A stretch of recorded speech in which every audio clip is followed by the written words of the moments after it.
all 6 sessions had large turnouts, and all 6 sessions voted unanimously to authorize a strike against Arconic, with the city's plans being to repave and rebuild the streets from Telegraph Road to Harrison Street here in downtown Davenport. What they could confirm with us earlier today, according to the Des Moines County Sheriff's Office, is one person is still missing.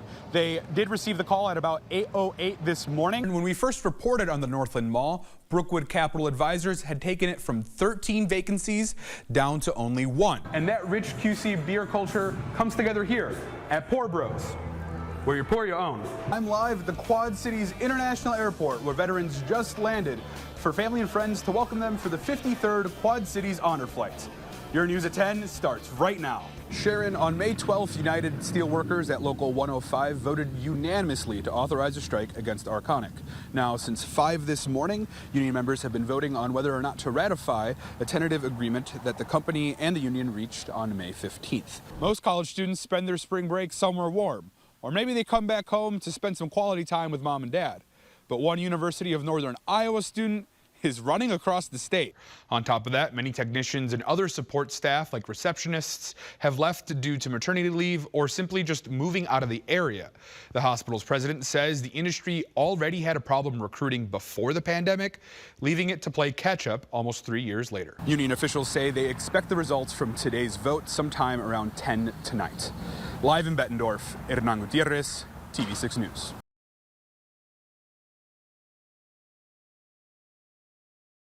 Moving over to inflation now. In a move to fight inflation, the Federal Reserve just raised the interest rate by a half percentage point as the prices of everything from gas to groceries is skyrocketing. What could you do as senator to rein in that inflation? Topping our newscast tonight, our first alert day has now been extended until 3 a.m. It's still hot and muggy out there, and you can see some clouds coming in to our sky view, filling the sky here this evening. Good evening, I'm Hernan Gutierrez. First alert meteorologist Kevin Phelps is with us tonight, and it looks like we're tracking some storms coming into the area now, right, Kevin? Turning to some international news now, Pope Francis has arrived for his trip to Canada today. The Pope's plane touched down in Edmonton International Airport just after 11 a.m. local time. This is Pope Francis's first papal visit to Canada in 2 decades.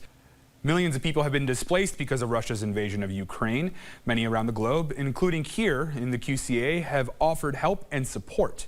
TV6's Evan Denton spoke with a family in DeWitt who is opening its doors to a Ukrainian family in need. Advocates are asking him to make that expansion permanent. What do you think about ethanol expansion, and do you have any concerns about the possible environmental impact this fuel source may have? Congresswoman Finkenauer, you have 60 seconds.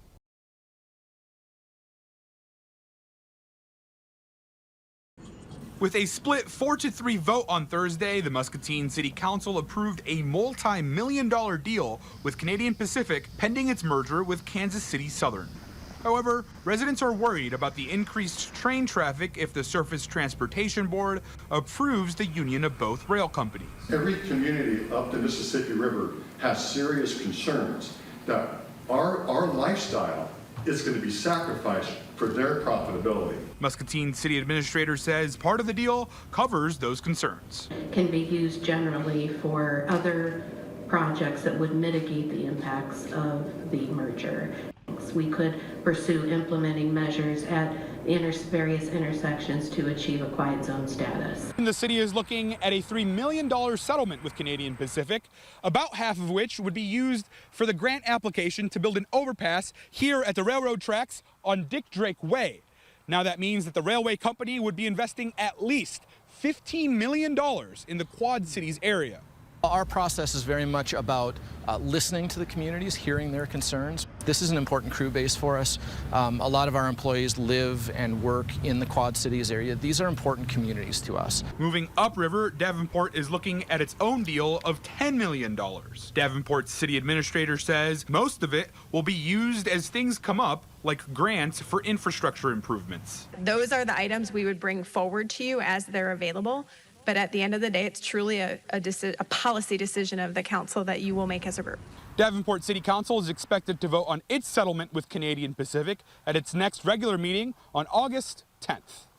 In Muscatine, Hernan Gutierrez, TV6 News. Once the runners break the tape, and here's the tape, and here's the win. Patrick Tiernan, first-time winner, 32-28, unofficial time. The festivities for the 48th Big 7 are just getting started. After the 2 summers we've had, we all need an excuse to be out and be together. It's literally everything. The music, just an excuse to go out and have fun with friends, I guess, yeah. And it's not just residents in the QC celebrating all of the post-Bix festivities, but people from the Midwest and beyond come to downtown Davenport, bringing a boost to businesses. And you also have people that may not be from the Quad Cities that are coming in and they're exploring our downtown.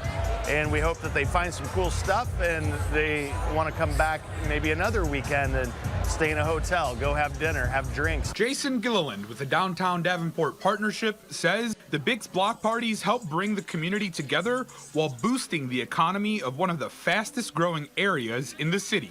We really have such a vibrant downtown with so many things going on, and this is just a great way to showcase that.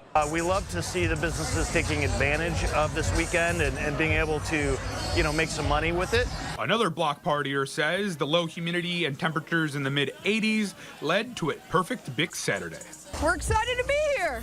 It's really nice. The sun's shining, no rain in the sky. It's just nice. It's nice. And it's the best weather we've had to run in a while, so. In Davenport, Hernan Gutierrez, TV6 News. David, Morgan, when Brookwood Capital Advisors acquired Northland Mall earlier this year, 13 storefronts were vacant. Now, they're all filled except for one. A mall that was dying is being brought back to life, and the Nashville-based company behind the resurrection is doing it by offering new businesses 6 months of free rent. Brookwood Capital's leasing director says the goal isn't to line their pockets. Instead, they want to see a full mall, even if it means taking a 6-month hit. We know that the value of bringing in different businesses in will really increase, the value of the whole shopping center. Whereas if we were really stingy in the beginning, it would be much more difficult to get people in. With Sterling being equidistant to bigger communities like Rockford or the Quad Cities, the Area Chamber of Commerce says keeping a more rural mall alive is huge. Yeah, we want to keep tax dollars here. We want people to spend their money here. And then these are the organizations that support our not-for-profits. They support our schools. So it's kind of like coming full circle, and people are realizing that. One new shop owner stumbled across the promotion for free rent on Facebook. She says it's great to move her boutique next to other local businesses. So a year ago, if you would have told me that I was going to be at the mall, I wouldn't have even believed you. But it's so nice because this is so different. It's nice to have all of us revamp the mall with small businesses. It's a whole different vibe. Another store owner is opening up a second business in the mall, a toy store. She says in her 14 years, she's seen both big box stores and mom and pops come and go. Stores like Bergner's, they were around for 100 years and they went out, but they started little. So to start little again, you don't know which one of these great stores is going to end up being the next big chain. Brookwood Capital is also hoping smaller startup businesses will take advantage of the kiosks in the mall. Morgan?